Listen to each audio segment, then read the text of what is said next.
Assalamualaikum warahmatullahi wabarakatuh. Perkenalkan, nama saya Siti Sarah dari Fakultas Ekonomi, Prodi Akuntansi, Universitas Bale Bandung.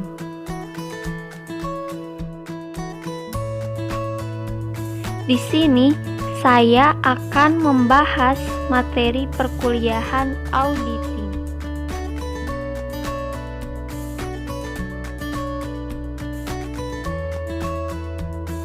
Auditing adalah pengumpulan dan evaluasi bukti tentang informasi untuk menentukan dan melaporkan derajat kesesuaian. Kesesuaian antara informasi dan kriteria yang telah ditetapkan. Pemeriksaan dilakukan secara kritis dan sistematis serta dilakukan oleh pihak yang independen, yaitu akuntan publik. Poin penting dari pengertian audit. Yang pertama, yang diperiksa adalah laporan keuangan yang disusun oleh manajemen beserta catatan-catatan pembukuan dan bukti-bukti pendukungnya.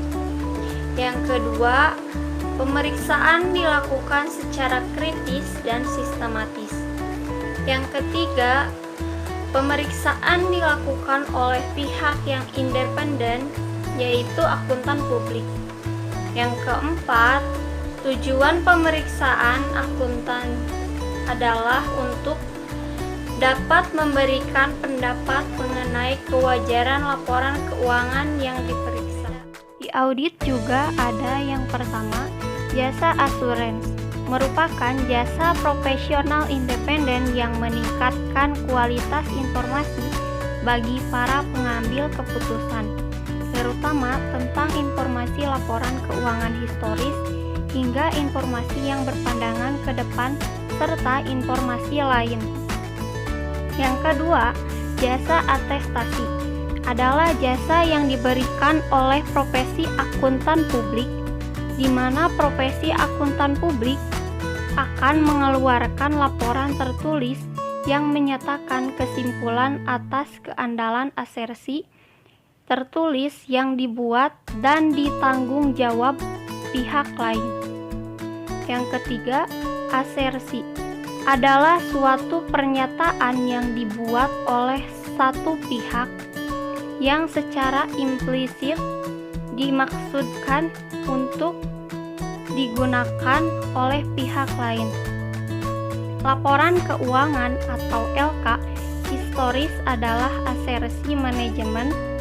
Manajemen menyatakan bahwa LK sesuai dengan prinsip akuntansi yang berterima umum atau PABU. Auditing dan akuntansi. Auditing memulai pemeriksaannya dari angka-angka dalam laporan keuangan, lalu dicocokkan dengan neraca saldo, buku besar, buku harian, bukti-bukti pembukuan, dan sub buku besar. Sedangkan accounting sebagai audit dan auditor. Jenis-jenis audit dibagi menjadi 3. Yang pertama, audit operasional, yang kedua audit ketaatan, yang ketiga audit laporan keuangan.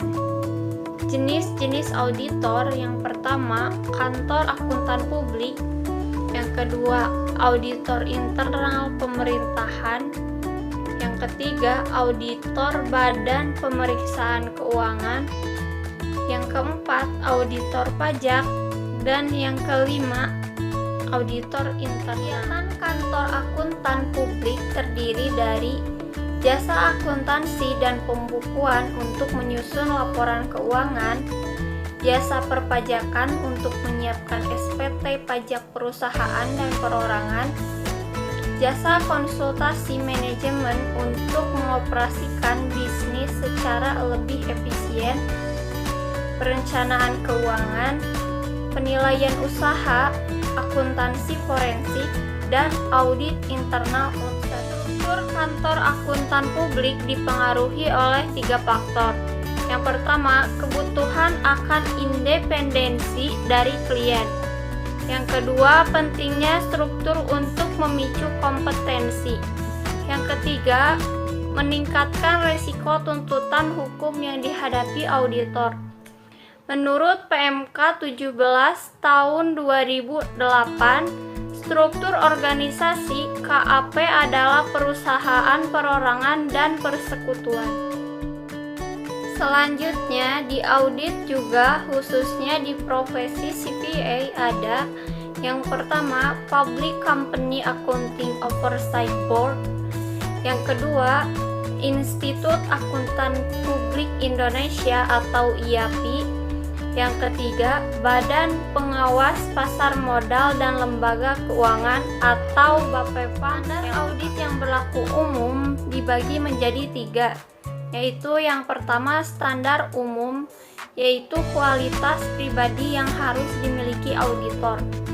Yang kedua, standar pekerjaan lapangan, yaitu pengumpulan bukti dan aktivitas lain selama pelaksanaan audit yang sebenarnya. Yang ketiga, standar pelaporan, meliputi menyiapkan laporan mengenai laporan keuangan secara keseluruhan termasuk pengungkapan informasi. Laporan audit. Laporan audit adalah tahap akhir dari keseluruhan proses audit. Kita akan memulainya dengan menguraikan isi dari laporan audit standar. Jenis-jenis laporan audit. Yang pertama, laporan pendapatan wajar tanpa pengecualian. Yang kedua, laporan pendapatan wajar tanpa pengecualian dengan bahasa penjelasan. Yang ketiga, laporan pendapatan wajar dengan pengecualian. Yang keempat, laporan pendapatan tidak wajar. Dan yang terakhir, pernyataan tidak memberikan pendapat. Etika profesi audit dibuat untuk mengatur proses kerja auditor dan menjaga profesionalisme seorang auditor. Etika profesi ini dibuat untuk melindungi para klien agar kerahasiaan data mereka tetap aman dan tidak terjadi kebocoran. Kewajiban hukum. Audit bertanggung jawab untuk memenuhi apa yang telah dinyatakan dalam kontrak dengan klien. Apabila seorang audit melakukan pelanggaran kontrak, maka sanksi yang dijatuhkan seperti wan prestasi. Beberapa faktor yang menjadi penyebab utamanya. Yang pertama, kesadaran para pemakai laporan keuangan semakin meningkat akan tanggung jawab sebagai audit. Yang kedua, kerumitan fungsi-fungsi auditing dan akuntansi yang disebabkan oleh meningkatnya ukuran bisnis, globalisasi bisnis, dan kerumitan operasi bisnis. Ketiga, kesulitan yang dihadapi hakim dan juri dalam memahami serta menginterpretasikan masalah teknis akuntansi dan auditing dan lain-lain. Perbedaan kegagalan bisnis, kegagalan audit, dan risiko audit. Kegagalan bisnis adalah ketidakmampuan mengembalikan pinjaman atau memenuhi investor. Kegagalan audit adalah terjadi apabila auditor mengeluarkan pendapat yang tidak benar.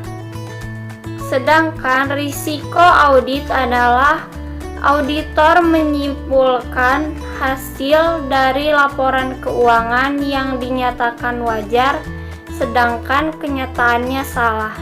Konsep hukum yang mempengaruhi kewajiban hukum. Apabila akuntan publik gagal menjalankan tanggung jawabnya, klien dapat menuntut dengan yang pertama, konsep orang bijak, yang kedua, kewajiban atas tindakan pihak lain, yang ketiga, tidak ada komunikasi istimewa. Tanggung jawab dan tujuan audit. Jika auditor yakin bahwa laporan tidak disajikan secara wajar atau tidak mampu menarik kesimpulan dikarenakan bahan bukti yang tidak memadai, maka auditor bertanggung jawab untuk menginformasikan kepada para pengguna laporan keuangan melalui laporan auditnya. Tanggung jawab manajemen. Yang pertama, memberi kebebasan bagi manajemen untuk menentukan penyajian dan pengungkapan apa saja yang dianggap tinggi.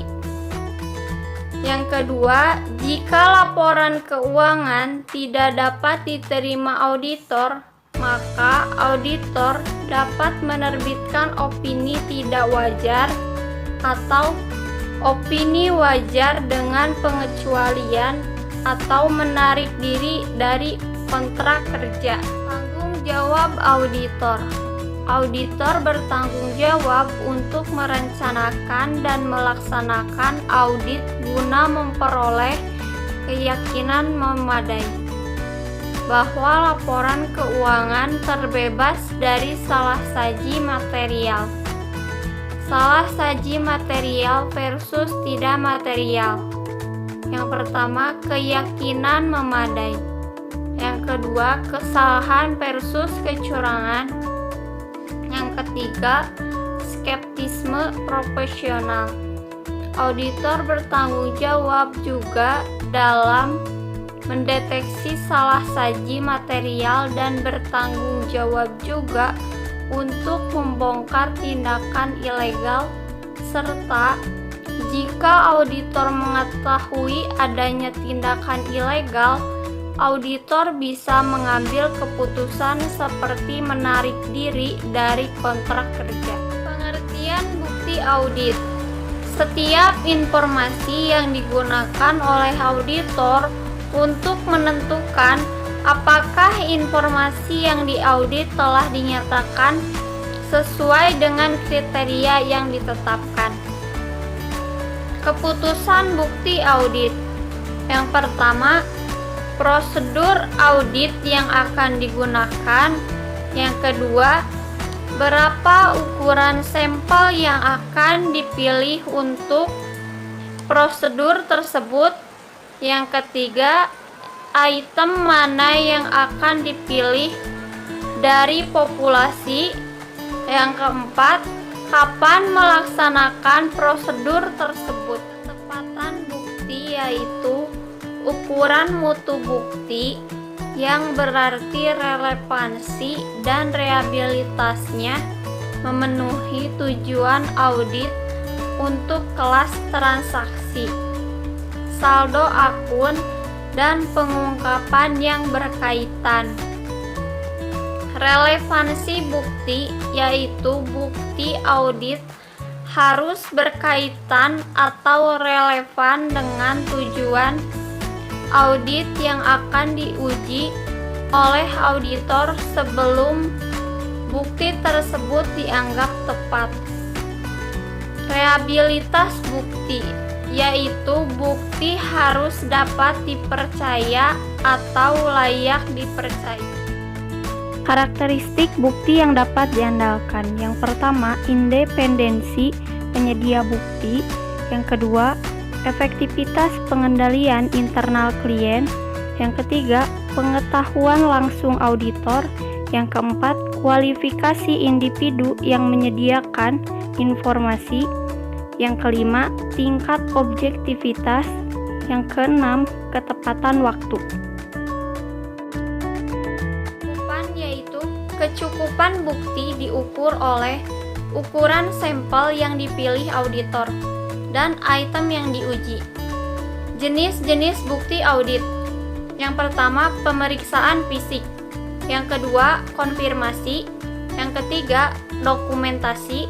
Yang keempat, prosedur analitis. Yang kelima, wawancara. Yang keenam, rekalkulasi. Yang ketujuh, pelaksanaan ulang. Dan yang terakhir, observasi. Sekian video dari saya. Semoga bermanfaat.